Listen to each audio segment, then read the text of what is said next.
વિસ્તારના આપણા સમાજના ગૌરવ અને આપણા પંચમહાલ ગોધરાના સાંસદ સભ્ય શ્રી રાજપાલસિંહજી, આપણા સમાજના વર્ષોથી આપણા ધારાસભ્ય એના એવા ભદ્રસિંહજી બાપુ, આપના ટ્રસ્ટના ચેરમેન શ્રી ચાવડા સાહેબ, આપના જેવા બાપુ મને બી ગુરુજી મળતા તો હું કદાચ સાંસદ કે ધારાસભ્ય બની જતા. આપના ટ્રસ્ટના તમામ હોદ્દેદારશ્રીઓ, ગામના સરપંચશ્રી, અહીં પધારેલા સમાજના મારા બધા વડીલો, બહેનો અને મોટી સંખ્યામાં મારા યુવાન ભાઈઓ, પહેલાં તો ખૂબ જ આનંદની વાત છે. ભદ્રસિંહ બાપુ જોડે હું છેલ્લા 5-6 વર્ષથી જોતો આવ્યો છું કે દર વર્ષે દશેરાના દાડા હોય કે જે બી હોય, સમાજનું એક સંમેલન હોય છે. આપ લોકો બધા ભેગા થાઓ છો, પણ આવી રીતે એક ટ્રસ્ટ બનાવીને ચાવડા સાહેબ આપે જે આ પગલો ભર્યો છે, અને આપની જોડે આપની તમામ ટીમ, અમારા કાળી ગુરુજી બી છે, આપના ગામના સમાજ પ્રત્યે જે લાગણી છે અને સમાજને આગળ લાવવા માટે જે આપણા જે યુવાન ભાઈઓ અને બહેનો જે અહીં બેઠા છે, જે આપણું ભવિષ્ય છે, સમાજને આગળ લાવવું હોય, જેમ ભવિષ્ય ભણતર,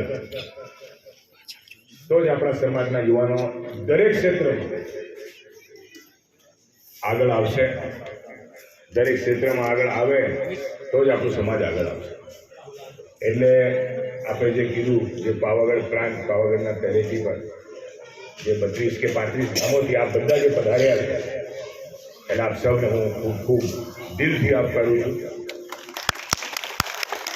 અને મેં બાપુને કીધું કે આ તમામ વિસ્તાર પાવાગઢથી માંડીને લીમખેડા, ધાનપુર, કંજેટા, રતનમાલ, એમાં વચ્ચે ગોગંબા, હાલોલ, કાલોલ, બારિયા, એ જૂનું બારિયા સ્ટેટ હતું.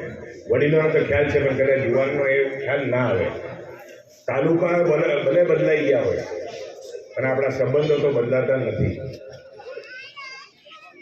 પહેલા એક પંચમહાલ હતું, હવે એક પંચમહાલના હવે 3 જિલ્લા બની ગયા છે. એ રાજકીય ગણો કે એડમિનિસ્ટ્રેશન માટે ગણો, એ વિસ્તારો અલગ અલગ પડે છે. પહેલા ગોગંબા તાલુકા, બારિયા તાલુકા એક જ તાલુકો હતો 20-25 વર્ષ પહેલા. એટલે આપણે સાથે વર્ષોથી છીએ, અને ક્યારથી છે 500-600 વર્ષ પાવાગઢથી જ્યારે બધા નીકળ્યા છે ત્યારથી છે. એટલે આવી રીતે આવા પ્રોગ્રામ, આવા ફંક્શન, આપણી ટ્રસ્ટને મારી પૂરી શુભેચ્છાઓ કે સમાજને એકત્રિત કરવા માટે, સમાજને આગળ લાવવા માટે, સમાજને સારી શિખામણી આપવા માટે આપ લોકો જે આ કાર્ય કરો છો, એમાં અમારું પૂરો આપને સાથ સહકાર અને ટેકો છે. અને જ્યારે બી મારી રીતે કોઈ બી નાનું કાર્યક્રમ હોય, મોટું કાર્યક્રમ હોય, કોઈ બી કાર્યક્રમ હોય, તેમાં હાજરી આપવા માટે હું બહુ ખુશ છું. અને આપનો ખૂબ આભાર કે આજે મને ભદ્રસિંહજી બાપુ, રાજપાલસિંહજી બાપુ જોડે આ કાર્યક્રમમાં મને આમંત્રણ આપીને એમની જોડે બી બેસવાનું મને આપે તક આપ્યું, એ બદલ ખૂબ આભાર. આટલું કહીને વિરમું છું. જય હિન્દ, જય ભારત.